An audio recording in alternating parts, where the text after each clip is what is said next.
ওমরের নাম শুনেছেন না শোনেন নাই? ওমর রাদিয়াল্লাহু তাআলা আনহুকে দেখলে শয়তান পর্যন্ত দিত দৌড়, ভয়ে তো শয়তান দৌড় মারতো ওমর রাদিয়াল্লাহু তাআলা আনহুকে। হাদিসটা বর্ণনা করেছেন ওমরে ফারুক রাদিয়াল্লাহু তাআলা আনহু। উনি বলছেন, বিশ্ব নবী রাহমাতুল লিল আলামিন সাল্লাল্লাহু আলাইহি ওয়াসাল্লাম তিনি বসে রয়েছেন, আমরাও বসে রয়েছি, সামনে সাহাবারা সবাই বসে রয়েছি, বিশ্বনবী তিনি বসে রয়েছেন। হঠাৎ করে একজন ব্যক্তি আসলো, লোকটাকে আমরা চিনতে পারলাম না। আন উমর ইবনুল খাত্তাব রাদিয়াল্লাহু তাআলা আনহু قال ওমর ফারুক রাদিয়াল্লাহু তাআলা আনহু তিনি বলেন, বাইনামা নাহনু ইনদা রাসূলিল্লাহি সাল্লাল্লাহু আলাইহি ওয়াসাল্লাম, বিশ্বনবী রাসূলুল্লাহ সাল্লাল্লাহু আলাইহি ওয়াসাল্লামের নিকট আমরা উপস্থিত রয়েছি। ইয তালা আলাইনা রাজুলুন শাদীদু বায়াদিস সিয়াবি শাদীদু সাওয়াদিস শা'রি, হঠাৎ করে এমন অবস্থায় এমন একজন আগন্তুক ব্যক্তি, এমন একজন অপরিচিত ব্যক্তির শুভাগমন ঘটল। লোকটাকে দেখে আমরা সবাই বড়ই আশ্চর্য হলাম। কারণ আশ্চর্য হওয়ার কারণটা কি? লোকটাকে আমাদের মধ্যে কেউ চেনেও না, অপরিচিত ব্যক্তি। আবার আমরা মনে মনে ভাবছি লোকটা মনে হয় দূরদেশ থেকে কখনো মনে হয় সফর করে এসেছে, দূর থেকে সফর করে এসেছে। এখন দূর থেকে সফর করে আসলে সফরের আলামত হবে কি হবে না বলেন? চুলগুলো উস্কো খুস্কো হয়ে যাবে কিনা? ওমর ফারুক রাদিয়াল্লাহু তাআলা আনহু তিনি বলছেন, লোকটার গায়ের পোশাক হচ্ছে সাদা ধবধবে পরিষ্কার পরিচ্ছন্ন, আবার মাথার চুলগুলা পরিপাটি করা, চিরুনি দিয়ে আঁচড়ানো। লোকটাকে এরকম আশ্চর্য অবস্থায় দেখতে দেখতে বিশ্বনবী রাহমাতুল লিল আলামিন সাল্লাল্লাহু আলাইহি সাল্লাতু ওয়াস সালামের কাছাকাছি গিয়ে হাঁটুর সঙ্গে হাত্তা জালাসা ইলান নবী সাল্লাল্লাহু আলাইহি ওয়াসাল্লাম, বিশ্বনবীর হাঁটু রয়েছে, হাঁটুর সঙ্গে এরকম ভাবে হাঁটু মিলাইয়া দিলেন এবং বললেন, ইয়া মুহাম্মদ।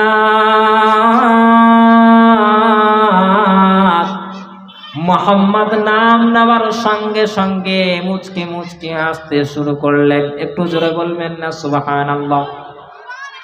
ওমরে ফারুক বলছেন লোকটা অপরিচিত, কিন্তু অপরিচিত লোক হলে বিশ্বনবীর হাঁটুর সঙ্গে হাঁটু মিলাতে পারবে?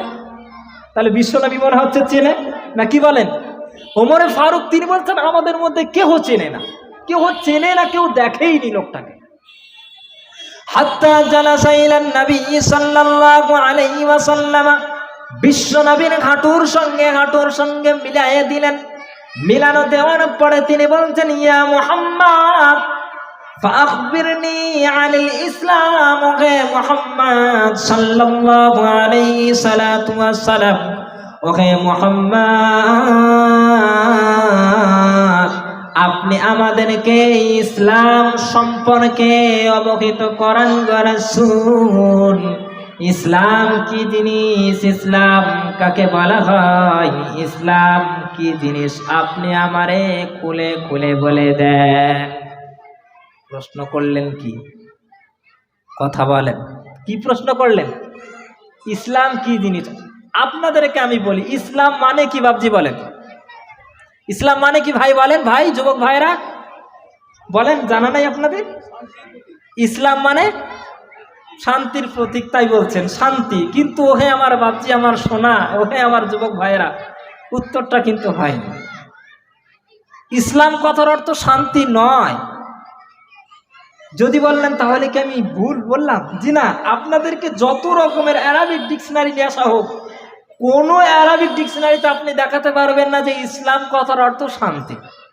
তাহলে ইসলাম কথার অর্থ কি? ইসলাম কথার অর্থ হচ্ছে আত্মসমর্পণ করা। কি বললাম বলেন? সবাই বলেন বাবজি, আত্মসমর্পণ করা। আর মুসলিম যে বা যারা আত্মসমর্পণ করলো কার কাছে? সবাই বলেন ভাই, কার কাছে? যে বা যারা আত্মসমর্পণ করলো তাদেরকে কি বলা হয়?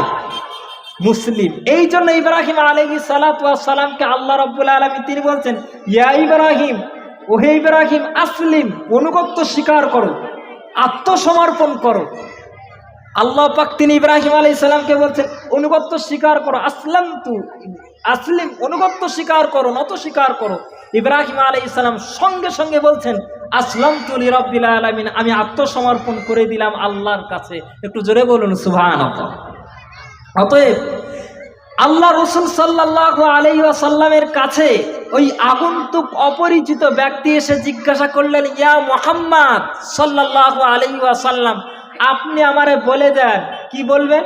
ইসলাম কাকে বলা হয়, ইসলাম কি জিনিস আপনি আমারে বুঝায়া দেন। বিশ্বনবী রাসূলুল্লাহ সাল্লাল্লাহু আলাইহি ওয়াসাল্লাম তিনি বললেন, ওহে আগন্তুক ব্যক্তি, তুমি শোনো শোনো, আল ইসলামু আন তাশহাদা আল্লা ইলাহা ইল্লাল্লাহু ওয়া আন্না মুহাম্মাদার রাসূলুল্লাহ وتقيم الصلاة وتؤتي الزكاة وتحج البيت إن استطعت إليه سبيلا। ওহে আগন্তুক ব্যক্তি, তুমি শোনো শোনো, মহান রব্বুল আলামিনকে এক বলে মেনে নেওয়ার নাম হচ্ছে ইসলাম, এবং আমি মুহাম্মদ সাল্লাল্লাহু আলাইহি ওয়াসাল্লাম, আমাকে রব্বুল আলামিন তিনি নবী করে প্রেরণ করেছেন, এটাকে মেনে নেওয়ার নাম হচ্ছে ইসলাম। ওয়া তুকিমাস সালাতা, নামাজ কায়েম করার নাম হচ্ছে ইসলাম। এখন আমাদের যুবক ভাইদেরকে বলা হয়, ওকে আমার যুবক ভাইয়েরা, নামাজ আমরা দৈনন্দিন কয় ওয়াক্ত ফরজ করেছেন আল্লাহ পাক? সবাই বলেন 5 ওয়াক্ত নাকি শুক্রবারের দিন? এখন 5 ওয়াক্তে ভিড় বেশি হয় নাকি শুক্রবারে ভিড় বেশি হয়? কথা বলেন। শুক্রবারে ভিড় বেশি হয় না ভাবছি? এক জায়গায় আমি আমার একটা বন্ধুর বাড়িতে আমি দাওয়াতে গিয়েছিলাম, ব্যবসায়িক মানুষ তিনি, আপনাদের এই এলাকায় তো আলহামদুলিল্লাহ প্রায় ব্যবসায়িক। তো ওনাকে আমি জিজ্ঞাসা করছি, ভাই ব্যবসাতে সময় দিতে গিয়ে নামাজ টামাজ হচ্ছে তো নাকি সব নামাজ গল্লাই যাচ্ছে? বলছে ভাই নামাজ আলহামদুলিল্লাহ সব পড়া হয়। আমি বলছি নামাজ পড়া হয় মানে? নামাজ কাজা নাই মানে? বলছে শুক্রবারে, কোনো শুক্রবারে নামাজ আমার বাদ নাই। তাই বলছে। কথা কি বুঝতে পেরেছেন? কোন শুক্রবারে নামাজ আমার বাদ না। ওহে আমার ভাই, নামাজ বলতে কি শুধু শুক্রবার নাকি 5 ওয়াক্তের নামাজ? আল্লাহর রাসূল সাল্লাল্লাহু আলাইহি ওয়াসাল্লাম তিনি বলছেন, ওয়া তুকিমাস সালাতা, নামাজ কায়েম করার নাম হচ্ছে ইসলাম। ওয়া তুতিয়াজ যাকাতা, যাকাত আদায় করার নাম হচ্ছে ইসলাম। ওয়া তাসুমা রমাদান, রমজান মাসের রোজা রাখার নাম হচ্ছে ইসলাম। ওয়া তাহিজ্জাল বাইতা ইন ইসতাতা'তা ইলাইহি সাবিলা, আল্লাহর জন্য আল্লাহর ঘর ওই কাবা বাইতুল্লাহর হজ করার নাম হচ্ছে ইসলাম। এখন কোন মানুষ, কোন ভাই যদি এরকম আকীদা রাখে, অমুক জায়গায় গিয়েছি, ফুরফুরা শরীফ গিয়েছি, অমুক জায়গায় গিয়েছি, তমুক জায়গায় গিয়েছি, একটা হজের সওয়াব পাওয়া যাবে, খবরদার খবরদার, গুনাহ হবে, আকীদাই নষ্ট হয়ে যাবে। কথা বুঝতে পেরেছেন? ওহে আমার বাপ, যেটা আমি ডাইরেক্ট কোরআন থেকে বলছি, হাদিস থেকে। যদি আপনি এইরকম মনে করেন অমুক জায়গায় আমি গিয়েছি, গেলে 6 বার গিয়েছি, 7 বার গিয়েছি, 8 বার গিয়েছি, 10 বার গেলে একটা হজের নেকি পাবো, সওয়াব পাবো, খবরদার খবরদার, ইমানের ঘাটতি হয়ে যাবে, কিন্তু আপনি মুসলমান থেকে খারিজি হয়ে যাবে। অতএব হজ শুধুমাত্র এক জায়গায় হবে, সেটা হচ্ছে কাবা বাইতুল্লাহ। কথা কি বোঝাতে পেরেছি আমি আপনাদেরকে? আল্লাহ রাসূল সুন্দর করে সাজিয়ে দিলেন।